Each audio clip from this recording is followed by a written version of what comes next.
Le voyage s'est passé dans de meilleures conditions. On est arrivé ici à 15 heures pour performance à Dakar. Et aujourd'hui, nous savons que nous allons vers un match très compliqué contre le Burundi. Mais je pense que c'est là où nous devons montrer la grande équipe que nous sommes et les grands joueurs que nous sommes, les grands techniciens que nous sommes. Non, moi je ne le crois pas. Et je crois que chaque fois qu'ils ont eu besoin de quelque chose de nos supporters et qu'ils le demandent, on est allé le chercher. Parce que c'est des gars qui aiment le Sénégal. Moi, j'aime le Sénégal aussi. Donc, nous avons envie de les rendre fiers et heureux. Je pense que ce sera très difficile pour moi de parler de tout ça sur une conférence de presse. Je pense que le mieux, c'est d'attendre qu'on finisse notre match là pour parler véritablement technique et tactique. Est-ce qu'aujourd'hui, les profils de joueurs sont là pour jouer dans ce système? Je dis oui. Les profils de joueurs sont là. Ça, c'est clair et net. Quand on fait jouer aujourd'hui un Ismaël Assar, piston gauche, c'est parce que nous pensons qu'il a le profil. C'est un athlète de haut niveau, il a une grosse capacité athlétique, techniquement il est très bon, il est capable de répéter les efforts. Ça, c'est les profils pour jouer piston.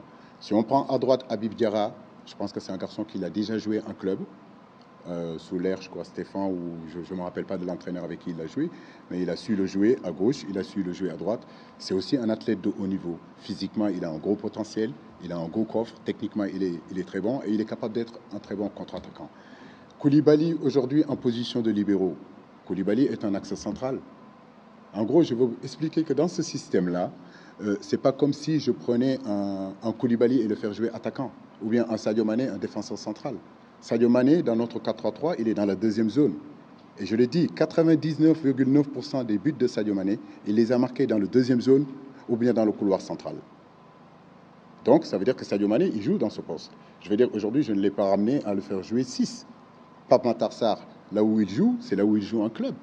Idrissa Gana Gueye comme sentinelle, je veux dire que c'est là où il joue. Pape Gueye, un peu plus haut dans le système.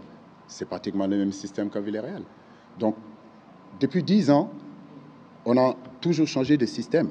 J'ai commencé en 4-2-3-1, on a joué en 4-3-3, on a joué en 4-4-2, et d'ailleurs, le 4-4-2, c'est la blessure de Crépin Diatta juste avant la CAN qui nous a fait qu'on a changé de système aussi.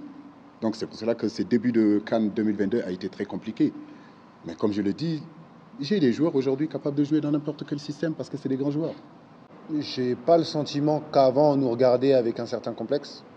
Par exemple, à la CAN 2022 au Cameroun, on a vu que la phase de poule était très difficile contre des équipes dites plus faibles et ça ne les a pas empêchés de sortir, de nous presser et de nous mettre en difficulté. Je pense qu'il n'y a aucun match qui est facile, c'est le football de haut niveau. Et donc on s'attend à une équipe du Burundi qui va venir, qui va vouloir gagner, puisqu'ils ont gagné leur premier match. Et c'est normal, ça fait partie du football, donc nous on doit être prêts à ça. Et c'est plus notre performance qui donnera l'impression que le match est facile ou difficile. Mais ce n'est pas leur attitude à eux, puisque s'ils n'ont pas envie de gagner, ils ne vont pas se déplacer. Donc je ne pense pas que ça a évolué dans ce sens-là. C'est juste que soit on va le rendre facile, soit on va le rendre difficile. Forcément, à chaud, il y avait de la déception, ce qui est normal, ce qui est logique. Mais on est habitué à jouer très régulièrement, souvent tous les 3 jours, et à avoir l'opportunité de, entre guillemets, se racheter et de performer 3 jours plus tard. C'est le cas aujourd'hui. Donc on a vite basculé sur le match d'après, parce que c'est ce qui est important. Ce qui est fait.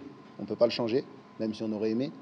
Mais par contre, ce qui doit être fait, j'espère va l'être. C'est nous qui sommes sur le terrain.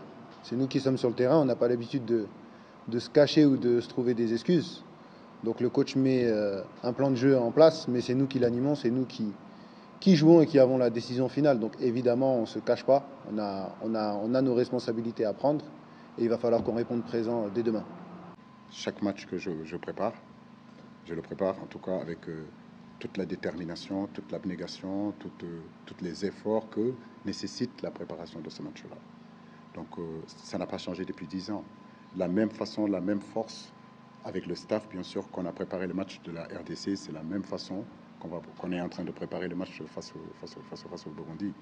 Oui, c'est vrai qu'il y a une contre-performance encore, je le dis, mais on a la possibilité aujourd'hui de rectifier le tir face au Burundi, encore je le dis, qui est une très très bonne équipe et qui nous donnera les répondants nécessaires, parce que je connais ce peuple-là et je sais que c'est des vaillants soldats. Non, pour l'instant, on va faire le point. Oui, on a quelques garçons qu'on doit attendre la réponse tout à l'heure après l'entraînement. Je crois que tout le monde est OK, tout le monde est prêt.